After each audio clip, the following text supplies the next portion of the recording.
Aujourd'hui, je reçois Pascal Trécul de la FDSEA et agriculteur sur le canton de Nogent-le-Rotrou pour nous parler de l'élevage. Pascal Trécul, bonjour. Vous êtes président de la section bovine à la FDSEA.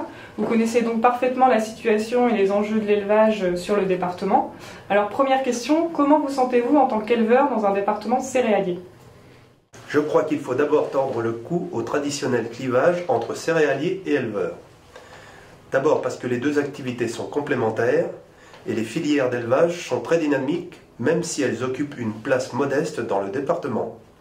Certes, le nombre d'éleveurs diminue, mais en contrepartie, les élevages sont de taille plus importante et plus performants. On se compare facilement aux grands bassins de production de l'Ouest.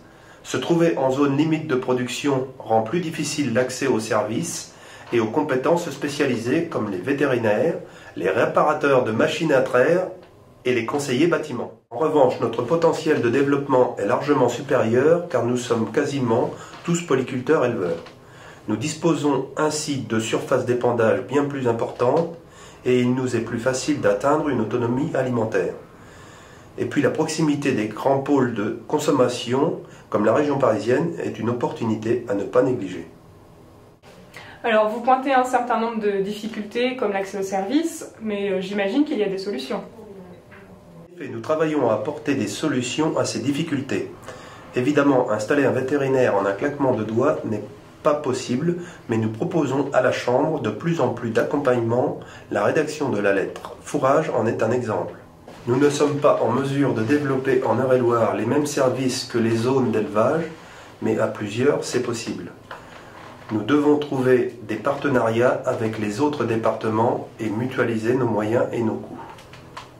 Les productions d'élevage sont multiples et il faut être au plus près des attentes des éleveurs qui doivent bénéficier d'un service de qualité. Nous voulons relancer le comité d'orientation d'élevage. Ce sera le lieu où toutes les productions seront représentées et où toutes les organisations d'élevage se réuniront pour travailler ensemble. Et puis parmi les difficultés, il ne faut pas oublier les contraintes administratives et environnementales contre lesquelles nous nous battons tous les jours. Merci Pascal Trécul. Je retiens donc qu'il y a du potentiel pour l'élevage en Eure-et-Loir, à la fois pour les producteurs et le développement des services.